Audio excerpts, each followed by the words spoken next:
네, 수험생 여러분들 안녕하십니까? 저는 메가벨리사에서 1, 2차 상표법 과목을 전임하고 있는 최지환 변리사라고 합니다. 이번 영상에서는요, 1차 대비 상표법, 특히 2027년도에 치러지는 64회 시험 대비이죠. 그래서 그를 대비하기 위한 가장 기본이 되는 강의, 기본 이론 강의의 오리엔테이션 시간입니다. 그래서 이 영상을 통해서 이 기본 이론 강좌가 어떠한 특징을 가지고 어떠한 특징의 교재를 가지고 진행이 되는지, 그리고 어떤 분들께서 듣기에 적합한지에 대해서 상세하게 안내를 드릴 수 있도록 하겠습니다.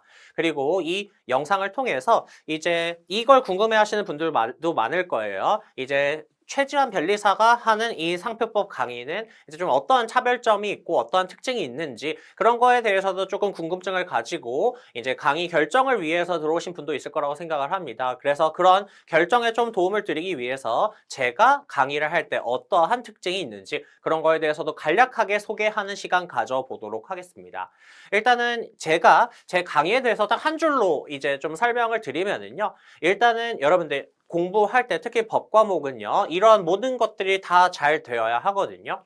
일단은 그 법의 내용 자체가 이해가 되어야 하고요.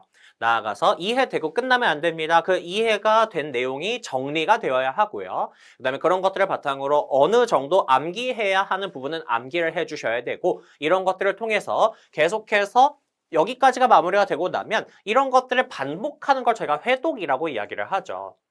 그래서 회독을 하면서 점점 양을 줄여나가는 공부를 하는 것. 그래서 이거를 이 기본 이론 강좌를 통해서 완주를 한다. 이렇게 좀 설명을 드릴 수 있을 것 같습니다.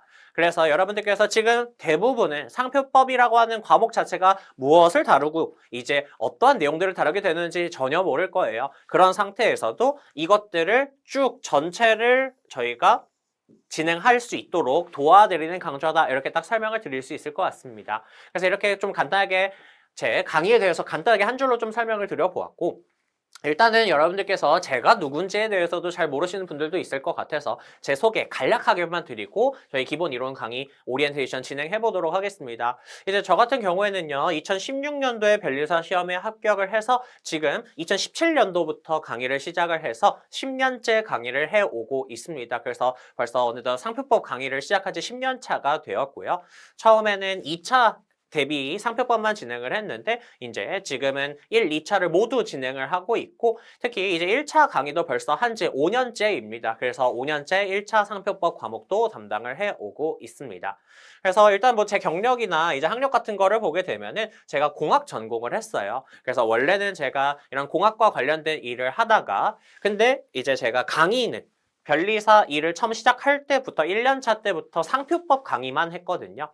그래서 상표법 과목은 10년째 강의를 해오고 있고, 특히 그 이유가 이제 상표법이 물론 제가 가르치는 과목이긴 하지만 굉장히 재미있거든요. 그래서 저도 좀 많은 흥미를 가지고 특히 이런 내용들 여러분들께 좀 재미있게 잘 정리해 드릴 수 있을 것 같다라고 생각을 해서 상표 쪽으로 이제 아예 업무 분야도 전환을 했고요. 지금은 주로 상표 업무 위주로 해서 이제 업무를 진행을 하고 있는 변리사이고요. 그 다음에 이제 특허청 이제 이름이 지식재산처로 바뀌었죠. 그래서 지식재산처 국제지식재산연수원에서 이제 그 내부 직원들 대상으로 한, 그리고 이제 뭐 타 부처 공무원 분들을 대상으로 하는 강의, 다양한 종류의 강의도 진행을 해오고 있고, 특히나 이제 제가 그 특허청에서 했던 강의를 조금 좋게 봐주셔서 제가 우수 강사로도 선정이 되기도 했습니다. 그뿐만 아니라 발명진흥회나 지역지식재산센터 같은 외부 기관에서도 상표법을 활발하게 강의해 오고 있는 상표법 전문 강사다. 이렇게 좀 설명을 드릴 수 있을 것 같습니다.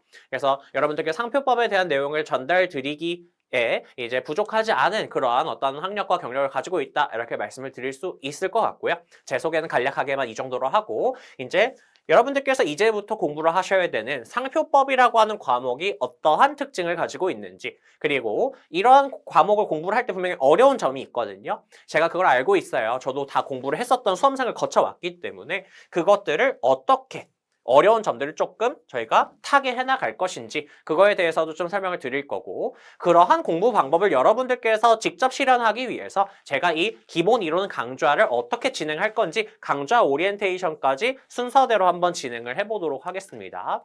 그래서 여러분들 상표법 과목, 그래서 참고로 제가 이 앞쪽에 나오는 내용은 어디에서도 조금 공통되게 설명을 드렸냐면, 제가 이 1차 상표법 과목하고 관련해서 어떤 강좌들을 어떤 계획에 맞춰서 진행할 건지에 대해서 커리큘럼 가이드 영상을 찍어 놨거든요. 그래서 연간 진행이 되는 강의들에 대해서 쭉 소개를 해놓은 영상이 있어요. 그래서 여기에서 제가 좀 상세하게 설명을 드려놨거든요. 그래서 여러분들께서 좀 시간이 되신다면 자투리 시간이나 이동 시간 같은 거 활용해서 이제 유튜브에도 있을 거예요. 그래서 메가벨리사 유튜브에서 이 영상 한번 봐보시면은 제가 조금 더 상세하게 설명드린 내용이 있을 거라서요. 특히 이 앞쪽에서 이 상표법이라고 하는 과목에 대해서 설명드리는 부분에 대해서는 이 영상도 한번 참고해 보시고 전체적인 커리큘럼도 한번 확인해 주시면 좋을 것 같습니다. 그래서 이번 시간에는 이제 커리큘럼보다는 이제 이 기본 이론 강좌 자체에 대한 오리엔테이션이 메인이기 때문에 앞쪽에 있는 내용은 조금 빠르게 설명을 드리도록 할게요. 그래서 여러분들 아시겠지만 변리사 시험 전체에 있어서 상표법이라고 하는 과목은 1차와 2차에서 모두 있죠. 그래서 1차에서는 크게 세 과목 중 하나인 산업재산권법 안에서 나뉘어졌을 때 특허법과 실용신안법이 합해서 20문제, 상표법은 10문제, 디자인보호법 10문제 이렇게 구성이 되어서 10문제가 출제가 되는 그러한 과목을 차지하고 있죠. 근데 2차 시험 이제 넘어오시게 되면은 필수 3법 과목이 이렇게 나오게 되는데 상표법이 단독 과목으로 나오게 됩니다. 그래서 민사소송법 100점, 특허법 100점, 그리고 상표법도 100점 분량으로 나오게 됩니다. 여러분들이 이제 변리사가 되시면은 가장 전문적으로 다뤄야 되는 영역이 특허와 상표 영역이기 때문에 각각이 독립된 이제 과목으로 나온다라고 생각을 해주시면 되는 거겠죠.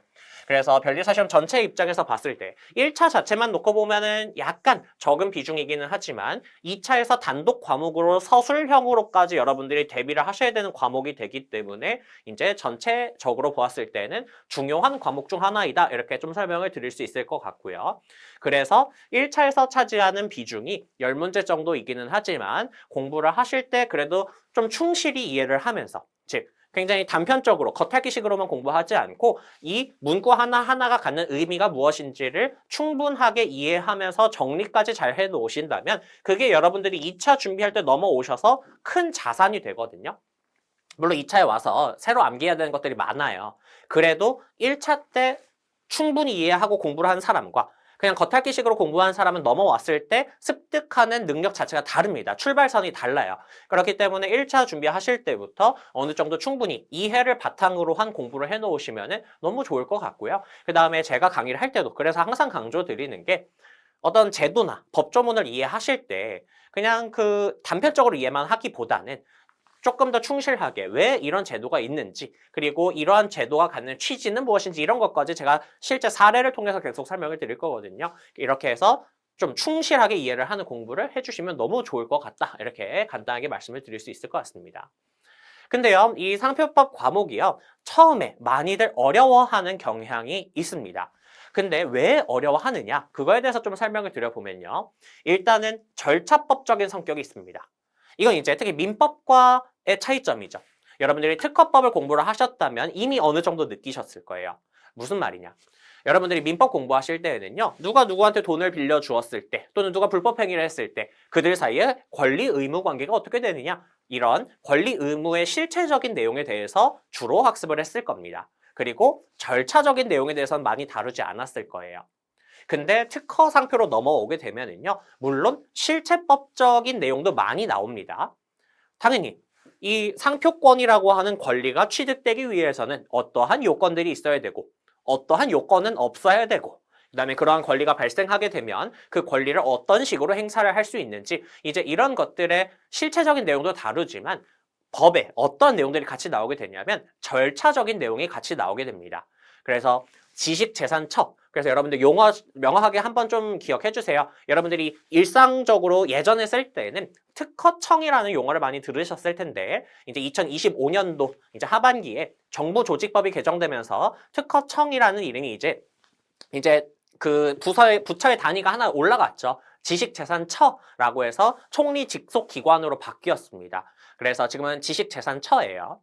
그래서 특허나 상표 디자인은 지식재산처라고 하는 행정기관이 있는데 그 행정기관을 상대로 해서 일정 절차를 밟아야 권리가 나오게 되는 거거든요.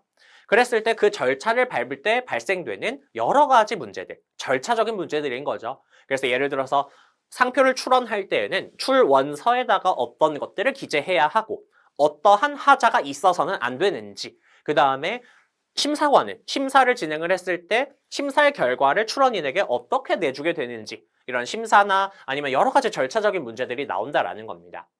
그게 여러분들을 괴롭히는 요소 중에 하나예요. 왜 그러냐면 여러분들은 그런 절차를 안 밟아봤잖아요. 그렇기 때문에 그게 와닿지가 않는 겁니다. 그래서 그냥 줄글로만 쓰여져 있는 걸 봤을 때 굉장히 와닿지가 않고 추상적으로만 느껴져서 어렵게 느끼는 경향이 있어요. 그런 특징이 있는 과목이다라는 걸 일단 인정을 하고 넘어가셔야 됩니다. 이걸 어떻게 극복하면 되는지 그걸 제가 뒤에서 설명드릴 거예요. 그 다음에 이제 이것도 사실 모든 법 과목에 적용되는 내용이기는 한데요. 특히 상표법이 이런 부분이 좀 많은데 뒤에 있는 내용이 앞에서부터 막 유기적으로 엮여서 나오는 경우들이 있거든요. 여러분이 민법 공부하실 때도 어느 정도 느꼈을 거예요. 분명히 뒤에 각칙이 있는데 앞에 총칙에서 각칙에 대한 내용을 알아야 이해가 되는 판례 같은 것들이 있어요. 상표법도 마찬가지입니다. 앞에서부터 뒤에 내용 제도를 어느 정도 알아야 유기적으로 엮어서 이해할 수 있는 그런 개념들이 존재한다라는 겁니다. 그렇기 때문에 여러분들이 그냥 혼자 공부하려고 한다고 하면 또는 체계적으로 어떠한 그 강의의 순서라던가 그게 정교하게 설계되지 않은 그러한 강의를 수강을 하게 되면은 정리가 안 됩니다. 이런 특징이 있고 그 다음에 특히 상표법은 여러분들이 민법 들으셨을 때보다 굉장히 추상적이다라는 느낌을 많이 받게 될 거예요. 왜 그러냐면 이건 특히 무채재산권을 다루게 되면 그렇게 될 수밖에 없거든요. 형체가 없는 것을 권리로 다루고 근데 권리로 다루려면 어떻게 해야 돼요? 그 권리의 범위가 미치는 범위가 어디까지인지 경계선이 있어야 돼요. 그래서 그런 것들을 저희가 정할 때 결국 말로 정하게 되는 거거든요. 글자로 정하게 되는 거예요. 그렇게 됐을 때 그런 것들의 해석 법리 같은 것들이 추상적으로 다가올 수밖에 없습니다. 그렇기 때문에 이런 부분 때문에 처음에 좀 많이 어려워하는 경향이 있는데요. 이거를 저희가 어떻게 깨나가야 되는지 이제 간단하게 좀 소개를 해드릴게요. 자, 절차법적 성격 갖는 것과 그 다음에 뒤에 내용이 앞에서 유기적으로 연결되는 이런 어려운 포인트는요. 어떻게 깨부술 수 있냐.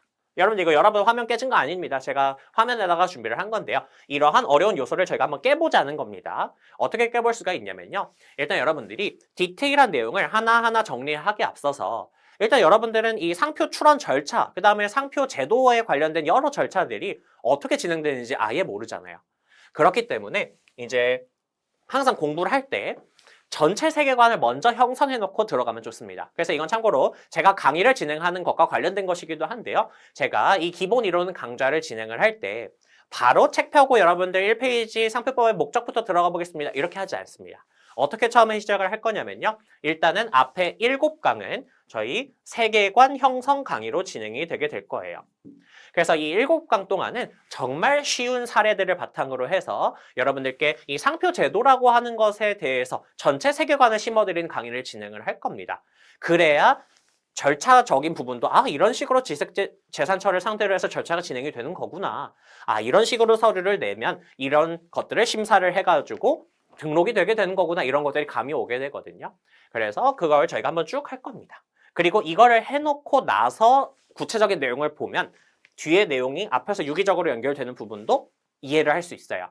그래서 이런 식으로 좀 접근을 해주면 좋겠고요. 그래서 항상 이거는 이제 제가 강의할 때뿐 아니라 항상 여러분들 공부할 때 유념하셔야 되는 부분인데요. 이 상표 제도 전체 큰 그림을 항상 기억하시면서 그 전체 큰 그림 속에서 내가 지금 어느 부분에 와 있는지를 항상 인지를 하시면서 이제 공부를 하시면 좋아요. 그래서 항상 전체를 조망하면서 공부를 해주시면은 이런 부분들을 조금 쉽게 접근할 수 있다. 이렇게 말씀을 드릴 수 있을 것 같고요. 그 다음에 조금 추상적으로 다가오는 법리는요. 어떻게 저희가 좀 깨부술 수 있냐. 바로 구체적인 사례를 통해서 법리를 구체화하는 겁니다. 즉 어떤 뭐 상표에 관련된 분쟁에 있어서 판단 기준들이 굉장히 많거든요. 그거 말들 보면요. 굉장히 추상적이어서 와닿지 않아요. 그래서 줄글만 보면요. 근데 그거를 실제 이런 상표가 문제가 되었던 사례에서 적용을 이런 식으로 해봅시다. 이렇게 이해를 하면요. 훨씬 그 문구가 다르게 보이고 그 문구가 가지는 하나하나의 의미를 와닿게 느끼실 수 있을 겁니다. 그 과정 제가 도와드릴 거예요. 그래서 저는 이따가 뒤에서 설명드리겠지만 이 기본서 교재 구성 자체에 케이스 자료들만, 도식화 자료들만 쭉 모아놓은 교재가 하나 있거든요. 거기에 도식화 자료들 굉장히 많아요. 그래서 그것들을 통해서 추상적인 법리를 여러분들이 구체화해서 이해할 수 있게끔 도와드리도록 할 겁니다. 이렇게 여러분들께서 이해를 해보시면 좋을 것 같아요. 자, 그래서 정리를 하면 이렇습니다. 여러분들이 이거는 상표법을 그냥 여러분들 공부를 앞으로 해나갈 때 항상 유념해 주셔야 되는 부분인데요. 뭐냐면 항상 전체 큰 그림을 조망하면서 특히나 내가 지금 어떠한 단원을 보고 있다면 이 단원이 전체 큰 그림 속에서 어느 부분에 있는 것인지를 항상 인식을 하면서 공부를 해주셔야 된다라는 거. 그 다음에 이제 한 단원을 들어갔다라고 하면은요. 그 단원에 대해서도 구체적인 줄글을 바로 보는 게 아니라 이 단원에서 다루고자 하는 전체적인 내용과 취지가 무엇인지 그런 것들을 실제 사례와 케이스를 통해서 이해를 하시면서 정리를 해주시면 그 디테일한 문구로 넘어갔을 때, 즉 이렇게 전체 숲을 보고 취지를 이해하고 나서 각각의 나무를 보게 되면 나무가 갖는 의미들도 조금 더 명확하게 와닿을 수 있거든요. 그렇게 정리를 해주시면 좋고 이 과정을 거치고 나서 그 다음에 이제 구체적인 내용을 보는 겁니다. 그래서 이때 어떤 법조문들이 마련이 되어 있고 그 법조문을 해석하는 기준에 대해서 어떠한 법원의 판단 기준이 있는지. 그래서 여러분들 아시겠지만 판례라는 게 뭐예요? 법조문은 이제 입법기관인 국회에서 만드는 거죠. 그래서 국회가 이제 다 통과가 되면 그러면 그 다음에 이제 그 과정을 통해서 이제 법조문이라고 하는 게 입법이 되는 거고 개정이 되는 건데 그렇게 해서 만들어진 법조문은요. 구체적인 케이스마다 어떤 케이스마다의 어떤 법리들을 구체적으로 기술을 하고 있을 수 없어요. 그렇기 때문에 조금 범용적으로 적용될 수 있는 그러한 어떠한 규칙을 정해놓는 거고 그 규칙을 구체적인 분쟁 상황이 발생했을 때 어떠한 기준에 의해서 해석을 할 것이냐. 그게 이제 구체적인 사안들의 상상 문제가 될 텐데 그게 이제 문제가 되면 소송으로 가는 거겠죠. 그래서 이렇게 소송으로 갔을 때 법원이 판사님들이 이 법조문에서 이 부분은 이런 식으로 해석을 해야 돼 라고 한 부분이 이제 저희가 판례로 학습을 하는 거거든요. 근데 상표에서는요. 판례가 굉장히 중요합니다. 그러니까 물론 법 과목에서는 다 중요해요. 판례는 항상. 근데 상표법에서는 특히나 판례가 굉장히 중요하기 때문에 이런 판례까지 저희가 잘 정리를 하도록 할 겁니다. 그래서 항상 공부를 할 땐 이 구조를 생각해 주세요. 이제 항상 전체적인 큰 그림 보고 내 위치 파악하고 내가 지금 보고 있는 부분의 위치 파악하고 그 내용의 취지부터 큰 그림부터 이해하고 그 다음에 세부적인 내용 보겠다. 항상 이렇게 접근해 주시길 바라겠습니다. 자, 그러면은 이제 이런 식으로 공부를 하기 위해서 제가 어떻게 강의를 해드릴 거냐에 대해서 이제 이 강좌 자체에 대해서 조금 설명을 드리도록 하겠습니다. 강의 목표입니다. 그래서 일단 제1 목표는 뭐냐면요. 여러분들이 이거를 들으셨을 때 상표법 전체에 대한 체계가 머릿속에 쫙 심어질 수 있게끔 도와드릴 겁니다. 특히나 여러분들이 대부분 특허법을 듣고 들으실 거예요. 이제 특히 그걸 좀 추천드립니다. 물론 특허법 안 듣고도 상표법 들으셔도 문제 없게끔 제가 강의는 진행을 할 거거든요. 그런데 그래도 특허법을 듣고 들으시는 게 이제 제가 조금 중간중간에 비교해서 설명드리는 내용도 있거든요. 그래서 특허법에는 이런 제도가 있는데 상표법에 이런 제도가 없습니다. 이런 것도 제가 좀 설명을 드리기 때문에 특허법을 듣고 상표법을 이제 들으시는 것을 권장드리는데 그렇게 됐을 때 사실 제도가 많이 다르거든요, 여러분들.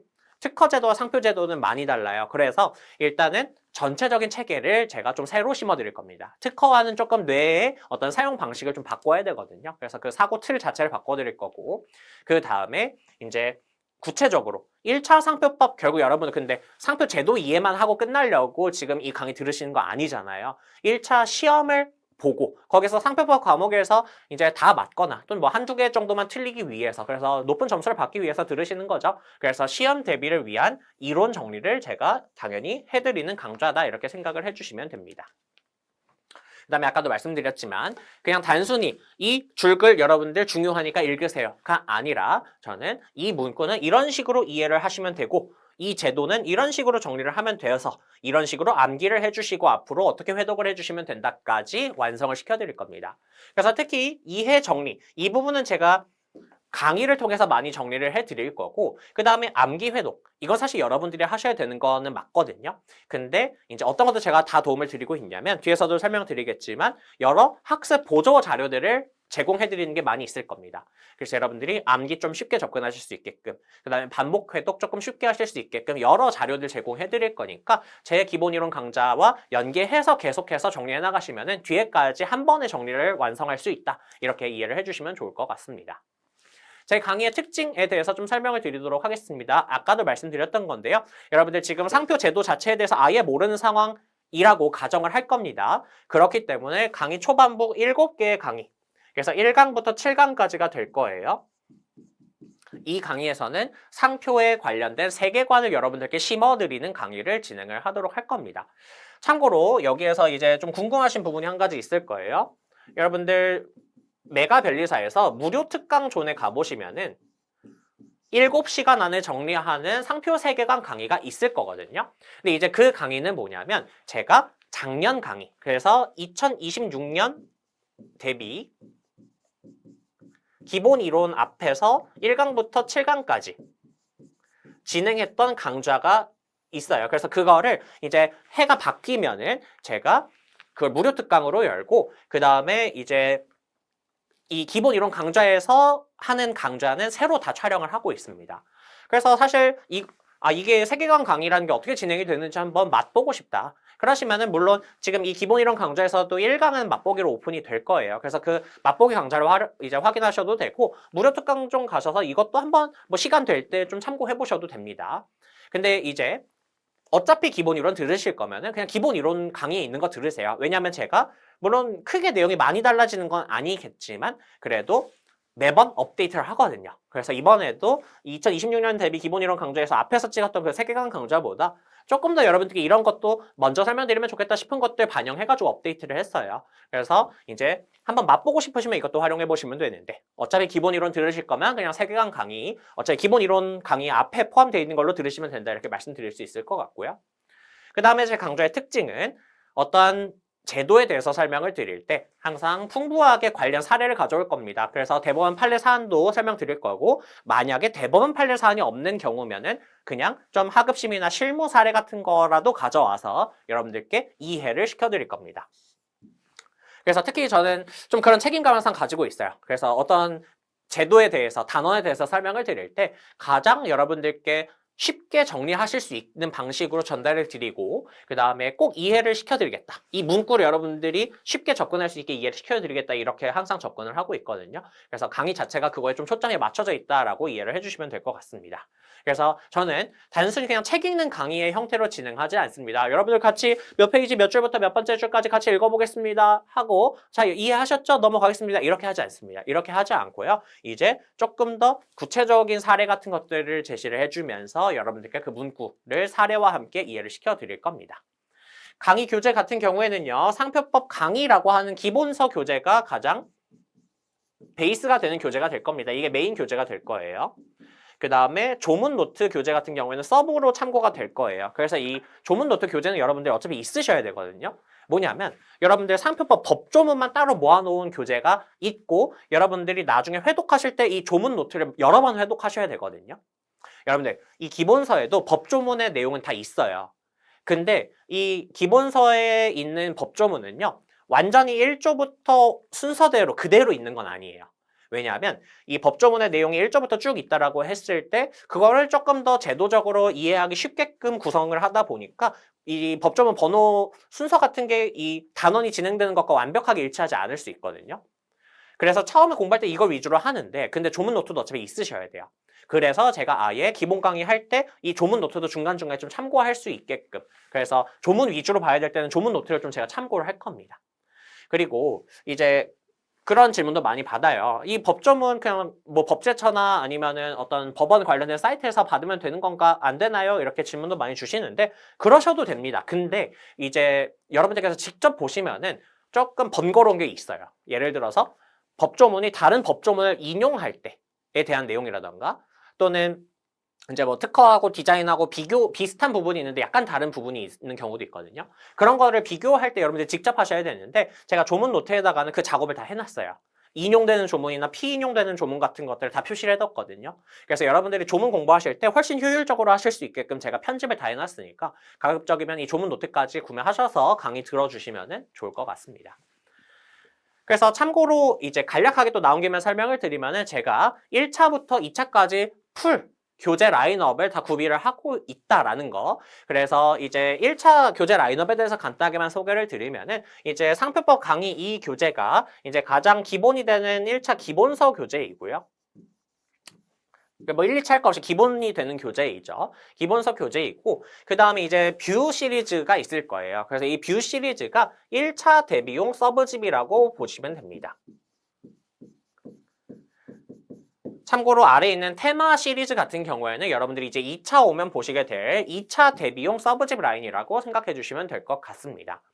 그래서 이제 1차 대비용 서브집에는요, 조문 노트, 이건 이제 조문을 딱 정리해 놓은 교재라고 봐주시면 될 것 같고요. 그 다음에 워크북 교재는 이 상표법 강의 교재의 요약서라고 보시면 됩니다. 그래서 제가 나중에 또 이제 안내를 드릴 거예요. 이 1차 기본 이론 강의가 마무리될 때쯤 또 안내를 드릴 건데, 여러분들이 기본 이론 들으실 때는 가장 풍부하게 기술이 되어 있는, 왜냐면 여러분들이 지금 상표 제도를 아예 모르는 상황이기 때문에 처음부터 너무 축약된 형태를 보기보다는 일단은 어느 정도 전후 상황 설명과 취지까지 풍부하게 설명이 되어 있는 기본서를 가지고 이해하는 공부를 해주시는 게 좋을 것 같고요.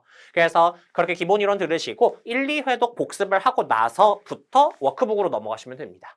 그래서 이 워크북은 이 기본 이론과 거의 단원의 구성이 똑같아요. 그래서 흐름도 똑같고 내용도 같아요. 근데 그걸 요약해 놓은 교재입니다. 중요한 부분 위주로. 그래서 이게 요약서 교재도 나오고요. 그 다음에 객관식 문제집과 기출문제 풀이집은 다 문제집입니다. 1차 대비용 객관식 문제집인데요. 근데 가장 메인으로 생각해 주시면 되는 건 객관식 문제집입니다. 그래서 객관식 문제집은 9월에 출간이 될 예정이고요. 기출 문제도 다 포함이 되어 있고, 그 다음에 이제 창작 문제도 포함이 되어 있습니다. 그래서 미기출된 부분, 지문에 대해서 어떤 내용에 대해서는 제가 창작 문제로 넣어 놓았고요. 그 다음에 특징이 여러분들이 이렇게 단원별로 공부를 해왔잖아요. 그 단원별로 연습하실 수 있게끔 단원별로 정리가 되어 있는 교재가 객관식 문제집이라고 봐주시면 됩니다. 근데 기출 문제도 다 포함이 되어 있고요. 빠짐없이. 근데 이제 기출 문제 풀이집을 왜 따로 내냐면요. 이제 간혹 가다가 나는 기출 문제를 단원별로 이렇게 푸는 게 아니라 회차별로, 즉 실제 시험에 나왔던 연도별로 풀어보고 싶다, 이렇게 묶어서 풀어보고 싶다라고 생각이 드시는 분들을 위해서 이렇게 회차별로 정리가 되어 있는, 그 다음에 기출 문제로만 구성된 이 교재도 따로 출간을 하고 있고요. 특히나 이 교재는 제가 한 5월 내지는 빠르면 5월 늦으면 6월에 출간을 할 예정인데, 그래서 객관식 문제집, 그래서 사실 메인이 되는 어떤 객관식 문제집이 출간되기 전에 나는 미리 이제 기본 이론 강의를 조금 빨리 들어서 이제 기출 문제를 조금 더 빨리 풀이를 해보고 싶다, 문제풀이를 좀 더 빨리 풀이를 해보고 싶다 하시는 분들께서 활용하실 수 있게끔 이렇게 따로 출간을 하고 있으니까 필요에 따라서 활용해 주시면 되는 겁니다. 그래서 이렇게 뷰 시리즈를 전체적으로 출간하고 있으니까요. 그다음에 특히나 여러분들이 이렇게 1차 교재 라인업을 이 뷰 시리즈로 공부를 하시면은요, 그 교재들과 논리의 구성이라던가 흐름, 그다음에 도식화 자료들을 완벽하게 동일하게 2차로 이어오셔서 공부를 하실 수 있습니다. 그래서 테마 시리즈로 연계가 된다라는 것도 이렇게 좀 한 가지의 장점으로 이해해 보시면 됩니다. 그다음에 또 중요한 특징에 대해서 설명을 드리겠습니다. 여러분들 상표법 강의 교재가 처음 받으시면은 굉장히 두꺼울 거예요. 너무 놀라지 마세요. 그 강의 교재를 이제 안에 잘 보시면 이게 2권으로 분권이 되게끔 구성이 되어 있습니다. 아예 분권이 될 거예요. 그래서 이론편이라고 하는 교재가 있을 거고 케이스편이라고 하는 교재가 있을 거예요. 그래서 이 이론편 교재가 일반적으로 말하는 그냥 이론서 교재입니다. 그래서 법학 이론서 교재가 이 상표법 강의 이론편 교재라고 봐주시면 됩니다. 근데 제가 앞에서도 말씀드렸을 때 줄글로만 쭉 되어 있는 것들을 그냥 그 줄글 자체로만 보게 되면은 너무 추상적이어서 와닿지가 않아요. 그렇기 때문에 구체적인 사례들을 통해서 충분히 이해하는 게 필요한데, 그거에 도움 드리기 위해서 제작된 교재가 케이스편 교재입니다. 그래서 이 케이스편 교재는요, 사실 어떤 메인 회독의 교재는 아니에요. 보조용 교재입니다. 그래서 이 이론편을 읽으실 때 이해를 돕기 위해서 제작된 케이스편 교재는 어떤 식으로 구성이 되었느냐, 간단하게만 소개를 해드리면 이렇게 되어 있습니다. 각각에 대한 판례에 대해서 이런 식으로 도식화 자료를 제가 그려드리고 있습니다. 그래서 이 판례는 이런 분쟁의 어떠한 사실관계가 있었고 여기에서 이제 이런 법조문이 문제가 되었다라는 것들을 제가 기술을 해두었고요. 그 다음에 여기 잘 보시면은 제가 이렇게 식별 번호를 다 달아두었거든요. 그 다음에 이 식별 번호가 어디에 있냐면 여러분들 이론편 교재 있죠. 아까 그 이론서라고 했던 그 이론서 교재 부분에 이제 줄글이 있고 각줄 부분에 이 식별 번호가 다 표시가 되어 있습니다. 그래서 여러분들이 이론편 교재를 보다가 이거 어떤 식으로 이해해야 되지? 판례 사안이 뭐였지라고 이해가 안 되면은 케이스편으로 넘어와서 이런 사실관계였지. 거기에서 이런 법조문을 해석할 때 이런 부분에서 문제가 있었지라는 것을 이제 바로 좀 연계해서 공부를 하실 수 있게끔 식별 번호를 여기에 부여를 해놓고 정리를 다 해두었습니다. 그래서 이렇게 판례 도식화 자료도 있고요. 그 다음에 여러분들이 공부하시다 보면 절차법적인 성격을 가져서 어려웠다 그랬죠. 그래서 그런 절차하고 관련된 부분에 있어서 정리가 필요한 내용들, 뭐 기간이라던가 아니면 좀 그 밖에 설명이 필요한 부분들은 제가 이렇게 도식화 자료도 다 정리를 해두었고요. 그 다음에 이제 여러분들께서 상표는 이렇게 가치 판단을 해야 되는 게 좀 있거든요. 그게 무슨 말이냐면 이게 뭐 유사한 상표냐 비유사한 상표냐. 그래서 그런 것들을 좀 대법원 판례들에 대해서는 정리를 하는 게 필요하기 때문에 이런 것들을 쭉 정리할 수 있게끔 이런 것들을 제가 케이스편 교재에다가 다 정리를 해두었습니다. 그래서 여러분들이 그 법 제도의 어떠한 내용 자체를 이해하는 데 있어서 필요한 것들을 제가 이 교재에 다 담아두고 있다. 이렇게 이해를 해주시면 좋을 것 같습니다. 그 다음에 기본 이론 강의를 들으시게 되면 제가 여러 가지 자료들을 또 제공을 해드리고 있습니다. 첫 번째로는 진도별 복습 자료를 제가 제공을 해드릴 겁니다. 그래서 뒤에서 제가 링크는 따로 이 오리엔테이션 마지막에 설명을 드릴 거예요. 그래서 그 링크 등을 통해서 제가 진도별로 여러분들이 들으시면서 어떤 자료들을 가지고 복습을 하면 되는지 만들어서 드릴 거거든요. 그리고 이제 이거를 조금 여러분들이 웹페이지에서 활용하실 수 있게끔 제가 이것도 지금 작업을 하고 있어서 이런 웹페이지도 조금 안내를 드릴 수 있도록 할 거고 그 다음에 여러분들이 기본 이론 들으실 땐 이건 병행 안 하셔도 되는데 완강을 하고 나면은 조문 공부를 많이 해주셔야 되거든요. 근데 그때 특히 조문 빈칸이 뚫어진 자료를 제가 제공을 해드릴 겁니다. 그래서 이것도 완강시 제공이 되는 자료인데 조문 빈칸 자료하고 그 다음에 조문을 조금 암기하는데 도움을 드릴 수 있는 페이지를 제공을 해드려서 아까도 말씀드렸죠? 이해 정리뿐만 아니라 암기 회독까지 좀 한 번에 정리해드릴 수 있게끔 이제 자료 같은 것들을 다 책임지고 이제 제공해드릴 거다 이렇게 말씀을 드릴 수 있을 것 같고요. 그 다음에 완강할 때 완강 시점에 나온 최신 판례가 있다면 추록 제공해드릴 거고 그 다음에 완강 후 회독 로드맵에 대한 자료도 제공해드릴 겁니다. 그래서 앞으로 복습은 어떻게 해나가야 되고 그 다음에 앞으로 공부는 어떻게 해나가야 되는지 이거는 완강할 때 마지막 강의에 첨부가 되게 될 거예요. 그래서 이런 자료까지 이제 책임지고 제공해드리고 그 다음에 기본 이론 강의가 이제 종강하고 나서도 최신 판례가 나오면은 제가 필요한 시점에 한 번씩 정리를 해서 추록을 또 올려드릴 겁니다. 이렇게 이해해 주시면 좋을 것 같아요. 수강 대상은 2027년도 1차 시험을 준비하시는 수험생분들께서 들으시면 되는 강의이고요. 특히나 이제 아무것도 이제 상표법에 대해서 기본 개념이 없는 초시생분들께서 들으시기에 가장 적합한 강의다 이렇게 말씀을 드릴 수 있을 것 같고요. 그 다음에 간혹 이런 분도 계세요. 이제 이전에 처음 준비를 할 때 이제 뭐 다른 강사님의 강의를 들었다던가 아니면 조금 옛날에 들었다가 다시 그러니까 시험을 준비를 접었다가 다시 시작을 하셔서 옛날에 들은 적은 있는데 그래도 아직 체계가 전혀 안 잡혀 있다. 이런 이제 재시생 분들께서도 이제 기본 이론부터 다지려고 하실 때는 이 강좌를 활용해 주시면 좋을 것 같습니다. 그다음에 특히나 이제 수험가에는 여러 스타일의 강사님들이 있다라고 생각을 하는데요. 특히나 좀 이해를 중시하고 그다음에 조금 실제 사례들을 바탕으로 그다음에 조금 정리가 잘 되는 강의를 원한다 하신 분들께서는 제 강의가 잘 맞을 거라고 말씀드릴 수 있을 것 같습니다. 이 정도로 설명드리고요. 그다음에 아까도 제가 말씀드렸지만 제가 강의를 진행하면서 진도별로 복습 자료 그 다음에 완강을 하게 되면은 조문 암기 자료라던가 웹페이지 같은 것들 제공해드릴 거라 그랬죠? 그런 자료들 다 여기에다 제공을 해드릴 겁니다. 그래서 이 링크 여러분들께서 이제 자료 막 이제 올려드릴 때 너무 여기저기 올려드리면은 잘 못 찾으시더라고요. 그래서 많이 헤매지 마세요. 이제 어떤 자료가 필요할 것 같다라고 하면 여기를 들어와 보시면 됩니다. 그래서 이 링크 딱 저장해 두시고 필요할 때 한 번씩 들어오시면 여기에 필요한 자료들이 다 정리가 되어 있을 겁니다. 그래서 일단 이것도 참고해 주시면 좋을 것 같고요.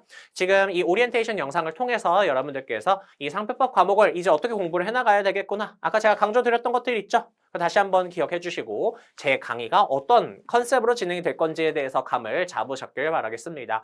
오리엔테이션 이 정도로 마무리하도록 하고요. 저희 바로 다음 강의부터 바로 저희 세계관 형성해 드린다 그랬죠. 그래서 이 상표 제도를 여러분들께 이해를 시켜드리고 상표에 관한 세계관을 설명하는 1강이 바로 진행이 될 겁니다. 그러면은 본 강의 때 세계관 강의 1강에서 뵈면 좋을 것 같습니다. 들어주셔서 감사합니다. 다음에 뵙겠습니다.